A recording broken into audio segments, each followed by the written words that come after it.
Hi everyone and welcome to the Mushroom Den. So today is all about one pot wonders. I have 3 of my absolute favorite one pot recipes that I like to share with you. A hearty chili pasta, a simple yet delectable mushroom coconut rice, and an ultra comforting beans and potato stew.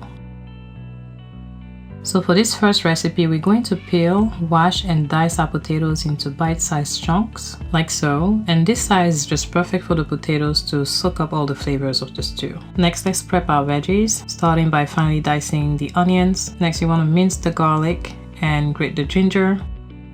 Now, since prepping veggies can be a bit tedious, don't be afraid to ask for help. As you can see, my sous chef was very excited about this particular task. Next, we want to cut the carrots in a way that can make them stand out on the final dish, bringing those vibrant colors. Finally, chop your celery. Roughly slice a few mushrooms and chop your green onions for later.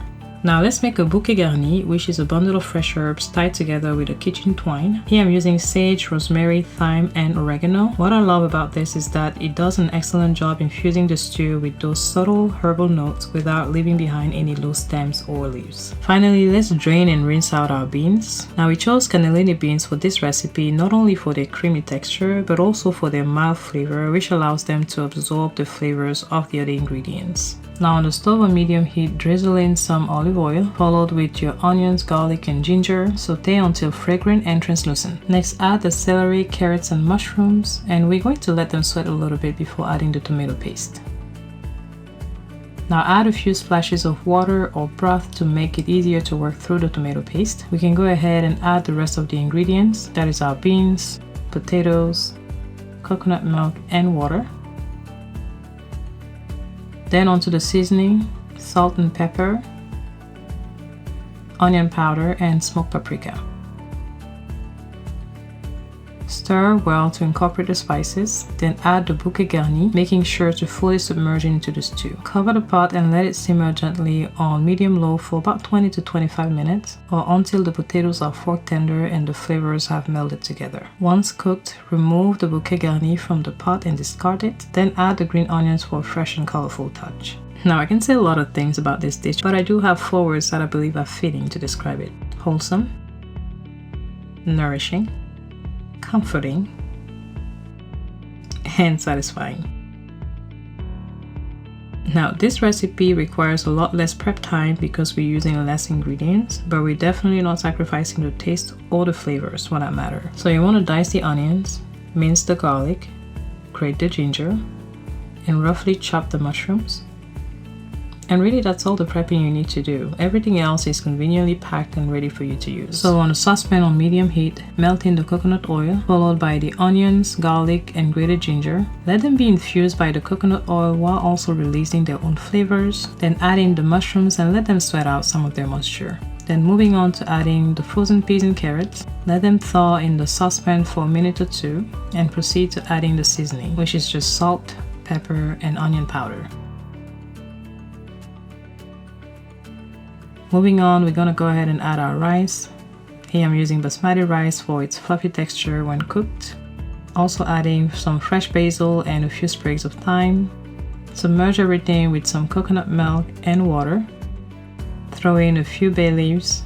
Cover the pot and let it simmer for about 15 to 20 minutes or until the rice is fully cooked and has absorbed all the liquid. Once the rice is cooked, don't forget to remove the bay leaves and thyme sprigs before serving. Now the coconut aroma coming out of this pot is unbelievable.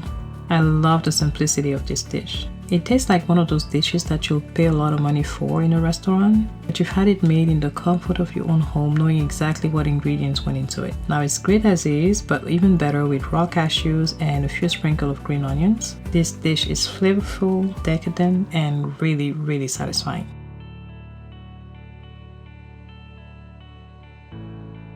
Okay, for our last recipes, there are a few ingredients that I believe are important to highlight. To give us that ground beef texture, we're going to use red bulgur, which is a whole grain made from cracked wheat berries that have been boiled, dried, and ground. And we love it in this dish for its chewy texture and quick cooking time. Now you want to rinse your red bulgur under cold water until the water is clear. Next ingredient highlight is the fire roasted tomatoes with garlic because they're less acidic and have a smoky sweetness that comes from the roasting process. Okay, the last ingredients that I like to highlight on this dish is these shell pasta. These are sauce magnet. They help you scoop out additional chili with every single bite. Okay, the rest of the ingredient list is pretty similar to what we've used in the other recipes except for a few. We do need to prep the onions, garlic, and ginger, but we also need to roughly chop some cremini mushroom. They have a nice meaty texture, and I like the fact that they are darker shades so they complement the red bulgur nicely. We're also dicing some bell peppers. Last but not least, we're also dicing some carrots. We want them to be approximately the size of the beans so it's easier to fit in one bite. Add some olive oil to the pot on medium heat. Then add the onion, garlic, and ginger, followed with the bell peppers, carrots, and mushrooms. Stir everything together until the vegetable begins to soften. Then continue with the fire roasted tomatoes and tomato paste. Take a minute to evenly distribute the tomato paste until you get the stew consistency. Now onto the seasoning, starting with salt and pepper, chili powder, and cumin. Next we add a small amount of cardamom, nutmeg, and cloves. Now if you just have the chili powder and cumin, your chili will still turn out great, but those additional spices add a nice kick to the flavor profile. Let's finish up with our red kidney beans, bulgur, pasta, vegetable broth, and/or water. Reduce heat to medium-low and let the whole thing simmer for about 20 to 25 minutes, which should be enough time for the pasta and bulgur to cook through. I wish you can smell the aroma coming out of this pot right now. Now if you're on a plant-based diet or just curious about how great the meatless chili will taste like, this is definitely the recipe you want to try. The chili thickens as it cools down, which is perfect. It is hearty, comforting, and pretty easy to make. Garnish it with some fresh parsley and enjoy it in those colder months.